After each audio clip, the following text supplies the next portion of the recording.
Market ना एक ऐसे लेवल पर आ गया था कि जहां पर एक प्रॉफिट बुकिंग एक्सपेक्टेड थी, वह प्रॉफिट बुकिंग आई है। इससे ज़्यादा डीप कट तो आपको नहीं लगते है ना मार्केट के अंदर in the terms of points percentage. ठीक है, ये तो मार्केट का नेचर है, ऊपर भी होगा नीचे भी होगा, बट ज़्यादा आपको प्रॉब्लम तो नहीं लग रही है ना इस समय बाजार में? Good afternoon Dimpy. आप बिल्कुल ठीक कह रहे गुड हैं आफ्टरनून कि सर। ज्यादा प्रॉब्लम की गुंजाइश शायद मार्केट में अभी नहीं है। शंका की बात सिर्फ एक ही है कि जो जियोपॉलिटिकल जो स्थिति बनी हुई है वो बहुत कंफर्टेबल नहीं है और कुछ हद तक इसी के कारण ऑयल प्राइसेस ऊपर जा रहा है और ऊपर एक लेवल तक पहुंच गया है, वहीं पे घूम रहा है 90 से 100 के बीच में, जो कि इंडिया के कंफर्ट जोन के बाहर है। तो ये ऑयल प्राइसेस को लेके और ग्लोबल जियोपॉलिटिकल इश्यूज को लेके थोड़ा शंका है। बाकी जो सारे फैक्टर्स हैं वो पॉजिटिव है इंडिया के लिए। और एक जो फैक्टर था बहुत बड़ा मॉनसून का, वो भी लगभग लगभग सोल्यूशन हो गया है। मॉनसून भी मोटा मोटी ठीक ठाक हो गया है और उम्मीद ये किया जा रहा है कि जो रबी क्रॉप आएगा, अराइवल होगा, वो ठीक ठाक ही होगा, जिसके चलते हमारे इन्फ्लेशन के आंकड़े और भी सीपीआई के आंकड़े कम हो जाएंगे, जो कि आरबीआई को हेल्प करेगा इंटरेस्ट ब्याज दर कम करने में। So overall Indian fundamentals, Indian economy ठीक ठाक है, कॉर्पोरेट परफॉर्मेंस भी ठीक ठाक है। एफआईआईज की तरफ से बिकवाली जरूर आया है सितंबर के महीने में, पर इसका कारण इंडिया स्पेसिफिक नहीं है। इसका कारण ग्लोबल रिस्क ऑफ जो थोड़ा मूड हुआ है, यूएस इंटरेस्ट रेट कम ना होने की संभावना सामने आया है, इसी के कारण। सो इसको एक साइड में हम रख के इंडिया के बारे में बात कर सकते हैं और उससे ये साफ लग रहा है कि मोमेंटम डेफिनेटली पॉजिटिव है और ऊपर नीचे थोड़ा बहुत वोलेटिलिटी मार्केट में जरूर रहेगा और एक लेवल तक ऊपर आने के बाद थोड़ा बहुत कंसोलिडेशन मार्केट के हेल्थ के लिए भी सही है। आते हैं प्रियंका डिम्पी चर्चा कर रहे थे ना कि शिपिंग वाले शेयर फोकस में है और राजेश जी ने जी शिपिंग दिया भी। आज आप देखिए, अगर आप शिपिंग कॉर्पोरेशन ऑफ इंडिया को छोड़ दीजिए ना, तो जहां जहां भी शिपिंग या शिप लगा है सारे के सारे शेयर चल रहे हैं। कोचिन शिपयार्ड हो, गार्डन शिप बिल्डर्स हो, श्रेयस शिपिंग हो, जो भी आप नाम उठा के देखिए वो चल रहे हैं। और ताज्जुब की बात यह है ना कि कई बार एक्सपर्ट्स की तरफ ये भी ओपिनियन आ रहे हैं कि शायद ये थोड़े से वैल्यूएशन स्ट्रेच हो गए हैं, लेकिन जो भी डिप आ रही है वहां पर लोग खड़े हैं बाय करने के लिए। सुदीप सर, ये सही स्ट्रेटजी है क्या? अभी भी ये जो शेयर है ये बाय ऑन डिप्स हैं या थोड़ा सा रिस्की मामला है? अगर कुछ लेना है तो बहुत ही फूक फूक के कदम रखना चाहिए अब।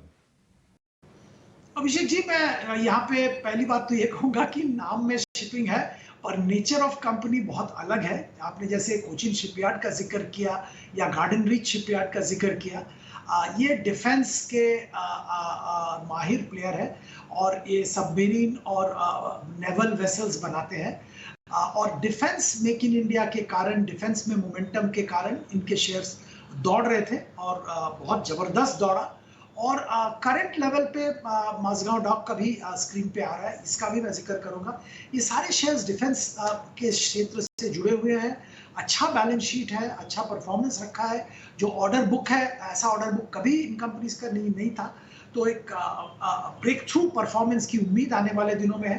पर यहाँ पे निवेशक को मैं जरूर सतर्क करूंगा कि एक लेवल का रनअप होने के बाद यहाँ पे एंट्री का लेवल अभी नहीं है और अगर कोई एंट्री अभी करने का सोच रहा है या एंट्री कर रहा है तो उनको 5 साल नजरिया बना के एंट्री करना चाहिए।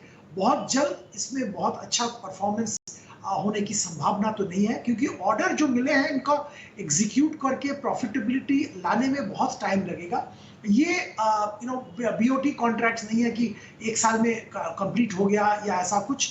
ये जो डिफेंस शिप बिल्डिंग के कॉन्ट्रैक्ट होते हैं, लंबा कॉन्ट्रैक्ट होता है, तो इसमें मैं निवेशक को थोड़ा सतर्क करना चाहूंगा। बाकी रहा शिपिंग कंपनीज, शिपिंग कंपनी जो शिप सर्विसेज, शिप के सर्विसेज ऑपरेट करते हैं, कार्गो कैरी करते हैं, वहां पे मोमेंटम देखने को मिला है, वो वहां पे ध्यान दिया जा सकता है। पर डिफेंस वाले sector, defence related ship companies जो है, वहां से थोड़ा सतर्क रहने की सलाह रहेगी। ठीक है, डिफेंस वाले जो शिपिंग का जिसमें एक नाम जुड़ा है उससे आप थोड़ा सा सतर्क रहिए, ये सुदीप सर की सलाह है। एनसीसी काफ़ी दिनों के साइडवेज थोड़ा होने के बाद, ऐसा नहीं कि शेयर ख़राब है, आप इसका ना 1 महीने का या 1 साल का चार्ट लेके आइए एनसीसी का, तो आपको देखिएगा एक तरफा शेयर चला, काफ़ी स्ट्रॉन्ग मूव है। अब लोगों के पास दूसरे तरह की कन्फ्यूजन है। अब ये कन्फ्यूजन है कि शेयर से बाहर निकल जाएं या फिर इसमें बने रहें। पहले ये कन्फ्यूजन थी ये शेयर चलेगा कब, अब ये कन्फ्यूजन है कि शेयर में बने रहें या बाहर निकले, क्योंकि प्रॉफिट बहुत अच्छा है। 6 महीने में 48%, साल भी दिखा दो, 1 साल वाला भी दिखाओ, तो इसलिए समझना बहुत ज़रूरी है। सुदीप सर, आप इस कंपनी को आपने तो काफ़ी समय से देखा होगा, मेरे को अच्छे से याद है जब आप फंड्स वगैरह आप अच्छे से मैनेज करते थे तब भी ये कंपनी काफ़ी एक्टिव रहती थी ट्रेडर्स के मन में। एनसीसी 127% तो सिर्फ 1 साल में आया, इससे पहले चलता नहीं, तो बहुत स्पीड से चल रहा है। अगर आपकी कुछ रीडिंग है तो सर बताइए इस पर क्या किया जाए, बने रहें क्या अभी भी? डिम्पी जी, इसमें हम लोग पॉजिटिव थे बहुत दिनों से और निवेशक को लेने की सलाह दे रहे थे। जो इंफ्रास्ट्रक्चर कंस्ट्रक्शन एक्टिविटी पे बहुत काम हो रहा है, सरकार की तरफ से भी कैपिटल एक्सपेंडिचर जबरदस्त हो रहा है, तो इनके ऑर्डर बुक तगड़ा हो रहा है, एग्जीक्यूशन भी कंटिन्यूअसली इम्प्रूव कर रहा है। और इस माहौल में जो हम लोगों को लग रहा है कि अगला 1.5-2 साल ये मोमेंटम बरकरार रहेगा और इस माहौल में जरूर इस शेयर में निवेशित जो है वो निवेशित रहे, यही हमारी सलाह होगी। और अगर फ्रेश पोजीशन लेने की कोई सोच रहे हैं तो उनके लिए ये सही होगा कि मिनिमम 1 साल का नजर बना के तब खरीदारी कीजिए, क्योंकि एक लेवल तक रन अप करने के बाद थोड़ा कंसोलिडेट कर रहा है शेयर अब, और शायद कुछ देर तक कंसोलिडेट करेगा इसी लेवल के आसपास, पर ब्रेकआउट जरूर आएगा after a period of time, क्योंकि जो ग्राउंड में परफॉर्मेंस है वो कंटिन्यूअसली इंप्रूव हो रहा है, मार्जिन इंप्रूव हो रहा है, एग्जीक्यूशन इंप्रूव हो रहा है और ऑर्डर भी बहुत सारे आ रहा है। तो ओवरऑल पॉजिटिव है, खरीदारी की जा सकती है लंबी अवधि के लिए, और जिसने निवेश किया है निवेशित रहिए। के बारे में आपसे राय जानना चाहूंगा। जो डिम्पी कह रहे थे ना कि कंफ्यूजन होता है कई शेयरों को लेकर कि अच्छा इसमें करना क्या है, अब वैसा ही शेयर है वोडाफोन आइडिया का भी। आज हम फ्यूचर्स में देखेंगे तो 6% ऊपर ये शेयर कारोबार कर रहा है, 12 रुपए के आसपास फिर से है। और बहुत से लोग हैं जिनके पास 6 रुपए, 7 रुपए, 8 रुपए के भाव पे होगा, और उम्मीद ये रहती है कि शायद यहाँ से कुछ ऑपरेशन सुधर जाएं, कारोबार सुधर जाएं, प्रमोटर कुछ और कमिट कर लें इसमें पैसे डालने को लेकर। हालांकि लगातार सब्सक्राइबर कंपनी ने गंवाए हैं, चीज़ें ख़राब हो रही हैं जियो के मुकाबले और एयरटेल के मुकाबले। अगर हम 5G की बात कर लें तो कंपनी कहीं रेस में भी नहीं है, आप फाइबर की बात तो छोड़ ही दीजिए। तो वोडाफोन आइडिया क्या मतलब ये उछाल जो आया और जो अपने आप को फंसा हुआ महसूस करते हैं वो निकलने की सोचें इस कंपनी से? देखिए, ये जो शेयर प्राइस में रैली होता है, क्यों हो रहा है, इसका कोई एक्सप्लेनेशन नहीं है। सारे जैसे आप कह रहे हैं स्पेकुलेटिव न्यूज़ फ्लो और जो एक्सपेक्टेशन, जो र्यूमर्स, उसके बेसिस पे ये काउंटर चलता है। तो यहाँ पे तो अगर आप बहुत ही एग्रेसिव इन्वेस्टर है, स्पेकुलेटिव पोजीशन लेना चाहते हैं, तभी आप इसमें हाथ लगाइए, अदरवाइज इस काउंटर से दूर रहना बिल्कुल सही होगा। सबसे बड़ी बात यहाँ पे, आपने तो बाकी जो इश्यूज है वो तो बता ही दिए हैं कि सब्सक्राइबर लॉस हो रहा है, 5G रेस में नहीं है, नया कुछ टेक्नोलॉजी आना भी बहुत मुश्किल है। पर सबसे बड़ी जो बात है इस कंपनी का ये है कि इसका कैपिटल, तो कैपिटल जब तक नहीं आ रहा है, जो प्रोमोटर्स अगर जब तक कैपिटल नहीं लाते हैं, या कोई नया प्रोमोटर आता है, या ऐसा कुछ होता है जिसके चलते इन्होंने अपना कैपिटल को शोर अप कर पाए, जो जब तक ये नहीं होता है तब तक इस कंपनी के बारे में कुछ फ्यूचर स्ट्रैटेजी या प्रोस्पेक्ट बताना बिल्कुल नामुमकिन है, और वो गलत भी होगा, क्योंकि ये पूरा स्पेकुलेटिव जोन पे काम हो रहा है, और इसीलिए निवेशक को दूर रहने की सलाह देंगे।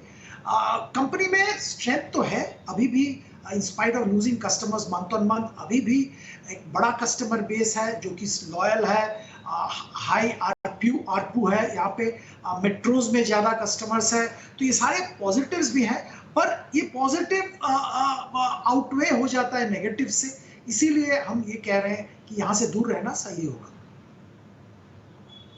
बहुत चर्चा नहीं होती है ना, तो इसके प्रोडक्ट पाइपलाइन बहुत फोकस में होते हैं, लेकिन कंपनी में दम है।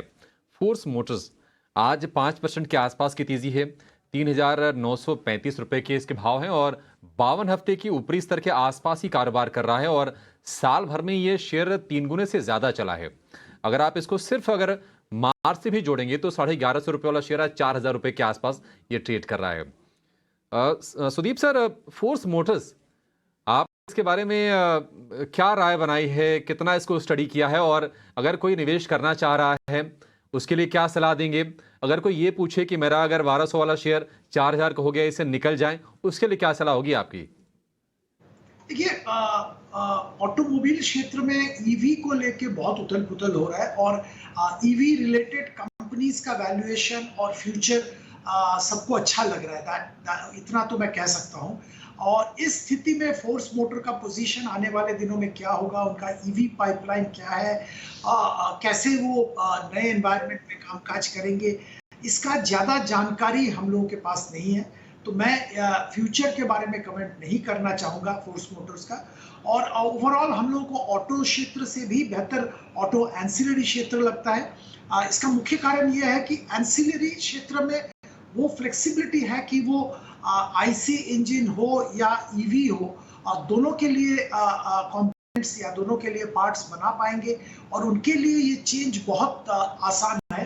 हालांकि जो ऑटोमोबाइल मैन्युफैक्चरर्स है उनके लिए ये ट्रांजिशन बहुत बड़ा ट्रांजिशन है, लेगेसी जो आईसी इंजन से ईवी के मूव करना।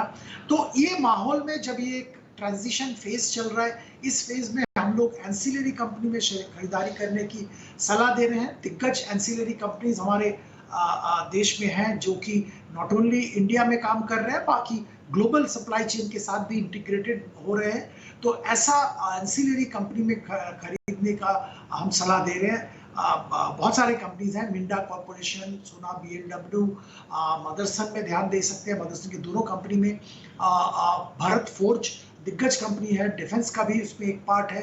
तो हमारी सलाह तो यही होगी कि निवेशक एंसिलरी की तरफ ध्यान दे, ऑटोमोबाइल में थोड़ा सतर्क रहे। ठीक है। और